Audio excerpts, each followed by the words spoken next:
Hello everyone, আসসালামু আলাইকুম। আজকে আমি আপনাদের সাথে শেয়ার করব কিভাবে মাত্র 5 মিনিটে 3 পিস কাটিং এবং সেলাই করা যায়। আশা করি সম্পূর্ণ ভিডিওটি দেখবেন। ভিডিওটি স্কিপ না করে সম্পূর্ণ দেখার অনুরোধ রইল। ভিডিওটি ভালো লাগলে লাইক, শেয়ার, সাবস্ক্রাইব করবেন এবং পাশে থাকা বেল আইকনটিকে ক্লিক করে দেবেন পরবর্তী ভিডিওর নোটিফিকেশন পাওয়ার জন্য।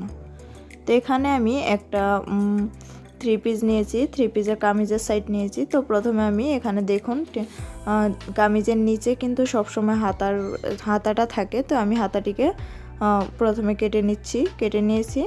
তো এখন আমি কামিজের পেছনের পাট আর সামনের পাট এখানে একসাথে জোড়া লাগানো আছে, এটাকে আমি ছুটাবো না, যেহেতু পিছনের পাটে কোনো ডিজাইন নাই, তাই শুধু সামনের পাটে একটা ডিজাইন আছে, তাই আমি এটাকে না ছুটিয়ে আপনারা যেভাবে এমনি গস কাপড়ের কামিজ কাটিং করেন বাস করেন ঠিক সেভাবে আমি বাস করে নিয়েছি।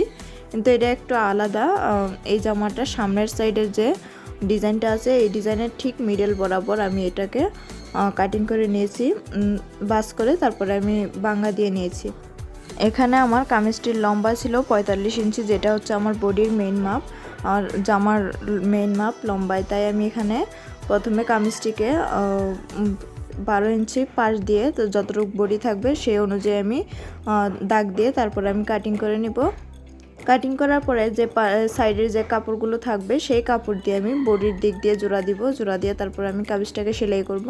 তো দেখুন, আপনারা একটু মনোযোগ সহকারে দেখলেই বুঝতে পারবেন আমি কিভাবে কি করছি। তো দেখুন, আমি এখানে 12 ইঞ্চি পাশ বরাবর রেখে তারপরে আমি কাপড়টি কাটিং করে নিয়েছিলাম।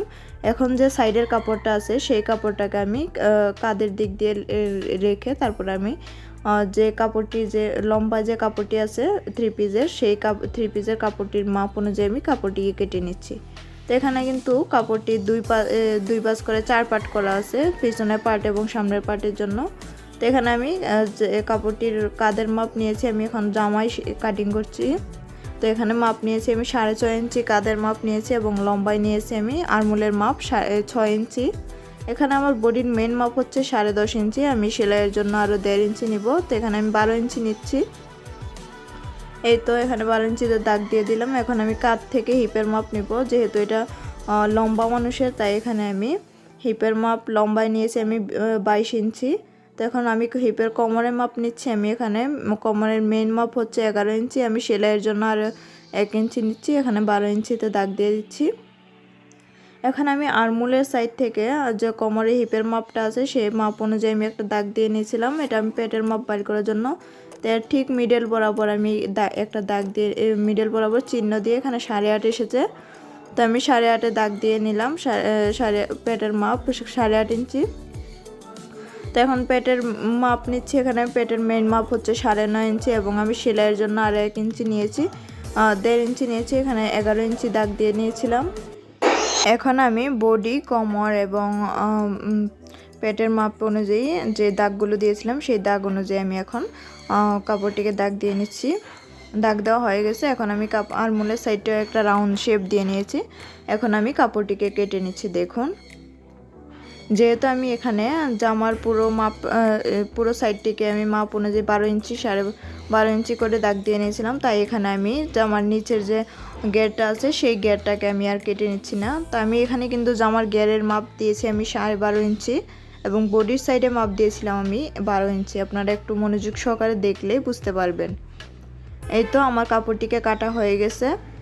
এখন আমি পেটের মাপে একটা চিহ্ন দিয়ে নিচ্ছি এবং কোমরের যে হিপের মাপ, এই হিপের মাপের মধ্যে আমি একটা চিহ্ন দিয়ে নিচ্ছি, যাতে সেলাই করতে আমার সুবিধা হয়। আপনারা অবশ্যই এই চিহ্নটা দিয়ে দিবেন, তাহলে আপনাদের সেলাই করতে সুবিধা হবে।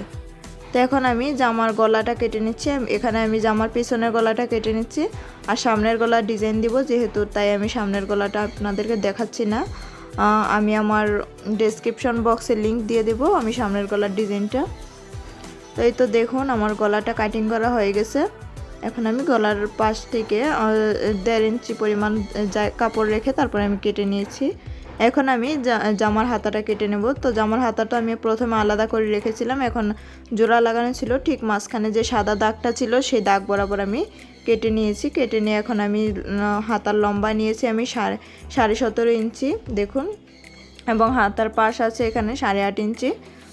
এখানে আমি যে 17.5 ইঞ্চিতে দাগ দিয়েছিলাম সেখান থেকে আমি 3.5 ইঞ্চিতে একটা দাগ দিয়ে নিয়েছি এবং মুহুরির মাপ নিয়েছি আমি মেন মাপ 6 ইঞ্চি এবং সেলাইয়ের জন্য আর 1 ইঞ্চি নিয়ে এখন আমি আরমোলের সাইড থেকে মুহুরির মাপ পর্যন্ত একটা দাগ দিয়ে নিচ্ছি। এখন আমি হাতার কাপড়টিকে কেটে নেব।